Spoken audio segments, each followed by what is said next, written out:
Hello, Highview. I'm going to show you today how to start working on your outline for your conflict essay.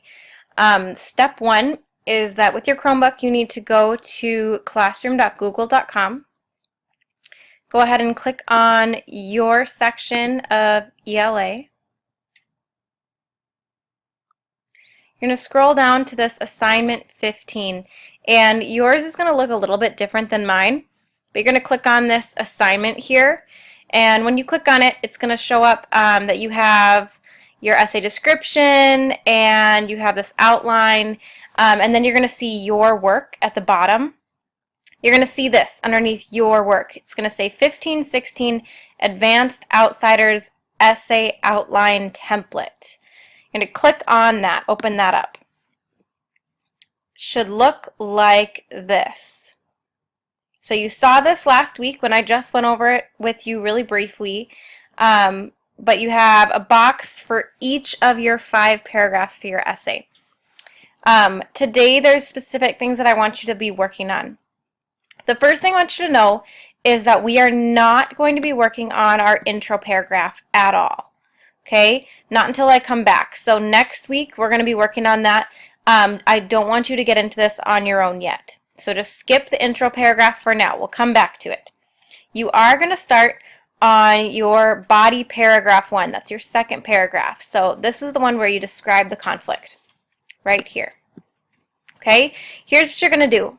You're going to pick one conflict in the book that you think is really important. It doesn't have to be the most important conflict in the book, but it does have to be one that you really want to talk about. So maybe you want to talk about how Cherry Valance faces person versus society external conflict when she goes against the Socs and she goes against stereotypes and she befriends Ponyboy.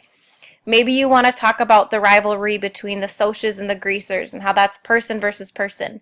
Maybe you want to talk about person versus fate when Johnny dies. You pick one that you really want to talk about. In your topic sentence, you're going to say what topic you're talking about and what character explains it. Down here, where it says identify the conflict, who is involved, and describe the incident, that's where you really want to start setting up the scene. Tell me what happened in that conflict, why it's person versus person, or why it's person versus society, who is involved, and really what happened. This is a really important part here. This is your quotes, your text evidence. So for your text evidence, you're going to go back into your book and you're going to find a quote that's maybe a line or two from your book that really shows that that conflict is happening. It's support for that conflict. Make sure that you're citing that with our MLA citation. So for example, if you have a quote here, it says,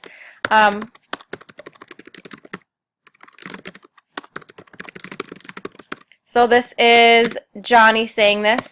Say it's on page 23. That's how you would cite it. So you use the author's last name and the page number in parentheses. The period goes at the very end. Now don't worry if you don't have this perfect. We'll get it perfect before you turn in your final draft, but I want to make sure that you have the page number and you have a full quote. This one right here isn't quite enough. You also want to make sure that you're explaining your support. So why is that support for your conflict? So if this conflict is person versus person, external conflict, and you explain who is involved, you have your quote, you need to explain why this shows person versus person. In your conclusion, you wrap it up, you come back to your topic sentence. As you can see, Johnny experiences person versus person conflict when he kills Bob. Something like that. Okay, once you're done with this skeleton part of your describing the conflict, you're going to move on to body paragraph 2, this one right here.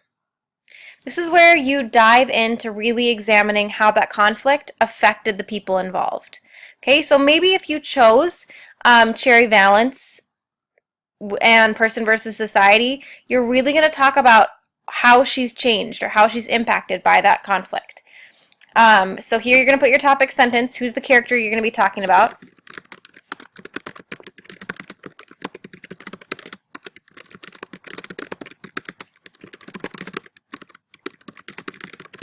Okay, so maybe that's your topic sentence. Here's where you're going to really explain who Cherry Valance is, how she experiences the conflict, and how her life changes because of it. Again, this is where your quote goes.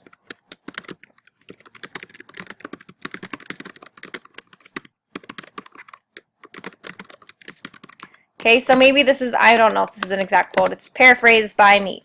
Okay, so but just make sure you have the exact quote and you have the page number, like that, and you're explaining how it fits. Okay, whoever your guest teacher is will have example outlines for you. So please take an example outline, take a look at what I've created. Remember, that's my work, it's not your work, it's a suggestion and it's help for you, but you work with your own original ideas. So really what I want you to be working on today is describing the conflict and describing how the characters are affected by the conflict. Tomorrow you'll work more on emphasizing a theme, how the theme is connected, and your conclusion. But today, just these two.